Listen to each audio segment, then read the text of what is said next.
In the serene courtyard of a remote monastery, Master Elijah sat beneath a grand oak tree, his gaze calm and steady.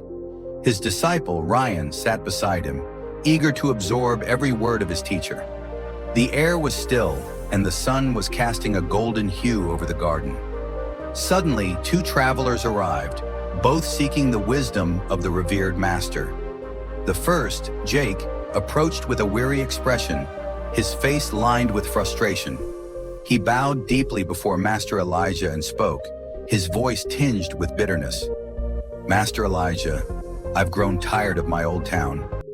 The people there are cruel and unfriendly, and life feels like an endless struggle. I want to leave everything behind and start anew.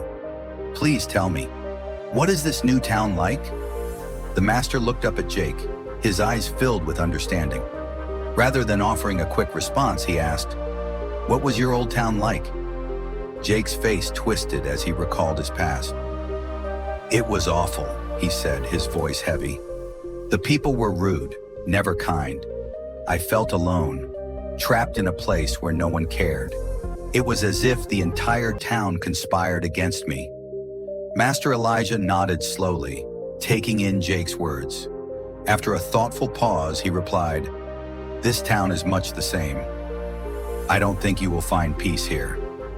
Disappointed, Jake's shoulders slumped, and with a murmured thanks, he walked away, still carrying the bitterness of his past with him. Not long after, the second traveler, Sam, stepped forward.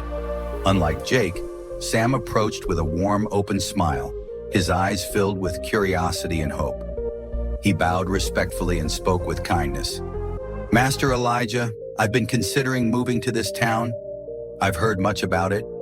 What is this place like?" Again, the master asked the same question. "What was your old town like?" Sam's face lit up with joy as he reminisced. "It was wonderful. The people were so kind and welcoming. I made many friends, and life was full of laughter and warmth. I'm just looking for a new adventure, to meet more wonderful people." Master Elijah smiled in return. "This town is very much like your old one. I think you will be happy here." With gratitude and excitement, Sam bowed again and walked away, his heart light, eager for the new chapter that awaited him. After the two men had left, Ryan, who had been observing quietly, turned to his master with a puzzled look. "Master, I don't understand. You gave two completely different answers to the same question. Why did you tell Jake not to move here, but encourage Sam to stay? They both asked the same thing." Master Elijah leaned back, a gentle smile playing on his lips. He turned to Ryan and said, "You see, the world is a mirror, reflecting what is within us."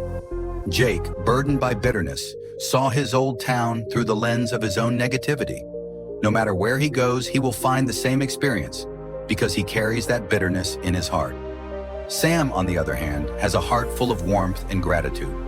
His joy and kindness make the world around him appear just as friendly and welcoming. Wherever he goes, he will attract that same goodness. Ryan sat in quiet contemplation, absorbing the profound truth his master had shared. Master Elijah continued, "The world is not something that happens to us. It is something that happens through us. Our experiences, our interactions, and even our environment are shaped by what we carry inside. Those who harbor negativity will find the world harsh and cold, while those who nurture kindness and positivity will see the world as a place of beauty and opportunity." The lesson hung in the air like the sweet scent of the blooming garden. Ryan nodded, understanding that the key to happiness lay not in changing the world around them, but in changing their own heart. The disciple rose with a deeper sense of wisdom, grateful for the insight. And as the sun dipped behind the horizon, Master Elijah and his disciple remained in the peaceful garden, knowing that the path to true peace always begins within.